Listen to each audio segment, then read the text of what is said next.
Hi viewers, welcome to my channel Avani's world.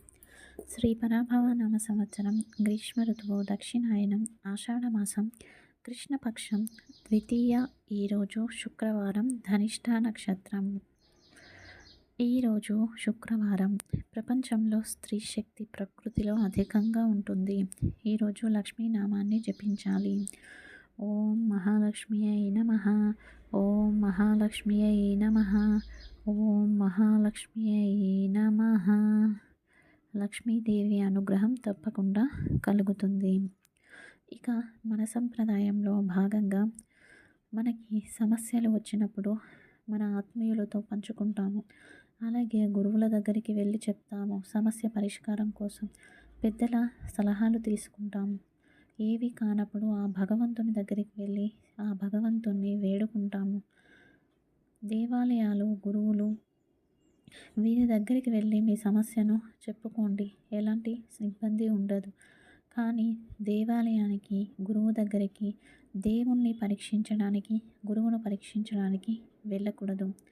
కష్టాలు తీరుస్తాడు అనే నమ్మకంతో దేవాలయంకి వెళ్ళాలి. మనకి సామెత ఉంది, గురుమూలాన్ని, స్త్రీ మూలాన్ని, అలాగే నదీ మూలాన్ని, మంత్రమూలాన్ని వెతకొద్దు.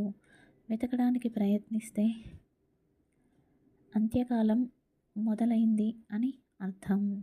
కావున మీకు ఏ కష్టమైనా వచ్చినప్పుడు భగవంతుణ్ణి పూర్తి విశ్వాసంతో, నమ్మకంతో వేడుకోండి. ఇక వాస్తు పరిష్కారంలో భాగంగా చాలామంది పూజ చేసేటప్పుడు పునాది పూజ అంటూ చేస్తూ ఉంటారు. అదేవిధంగా కొన్ని ఇళ్లలో నైరుతి వైపు కూడా పూజ గది పెడుతున్నారు. ముఖ్యంగా డూప్లెక్స్ హౌస్లో. ఏ కారణానికి నైరుతిలో పూజ గది ఉండి అందులో దీపం వెలిగించరాదు. ఆ విధంగా చేసినట్లయితే ఆ ఇంట్లో విపరీత పరిస్థితులు వస్తాయి. జ్యేష్ఠాదేవి కొలువై ఉంటుంది. ఇక రేపు ఆషాఢ శనివారం. చాలామంది రేపటి నుండి సప్త శనివార వ్రతం ప్రారంభించి శ్రావణం ముగిసేలోపు 7 శనివారాలు అయిపోతాయని ప్రారంభిస్తారు. ఆచరించవచ్చు. అలాగే రేపు రావలసిన ధనం రావడం కోసం వెంకటేశ్వర స్వామి ముందు కొబ్బరి నూనెతో దీపాన్ని వెలిగించి వెంకటేశ్వర వజ్ర కవచాన్ని పారాయణ చేయండి. ఇక ఈరోజు సాయంత్రం రాహు నక్షత్రం ఉంటుంది. ఎవరికైనా ఇంట్లో కుటుంబ సభ్యుల్లో విపరీత కోపం ఉన్నట్లయితే వారి కోసం మినప్పిండి ప్రమిదలు 2 చేసి అందులో నెయ్యి పోసి దుర్గాదేవి ముందు దీపారాధన చేయండి. 5 లవంగాలను చేతిలో పట్టుకొని ఎవరికైతే కోపం ఉందో వారి పేరును మనసులో తలుచుకొని ఆ 5 లవంగాలను 2 దీపాల్లో ఒక దాంట్లో 3, ఒక దాంట్లో 2గా వేయండి. దీపాలు కొండెక్కాక మరునాడు ఉదయం ఆ లవంగాలతో పాటు ఆ మినప్పిండి ప్రమిదలను ఒక రొట్టెలాగా చేసి డస్ట్బిన్లో వేయండి. తప్పకుండా మార్పు మీరు చూస్తారు.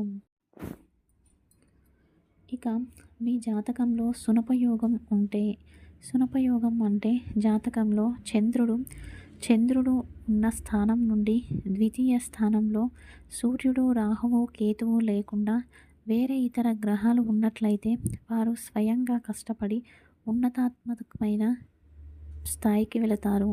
జీవితంలో వారి కష్టంతోనే శ్రీమంతులు అవుతారు. ఇదే సునపయోగం. ఇది ఈరోజు video. Thank you for watching.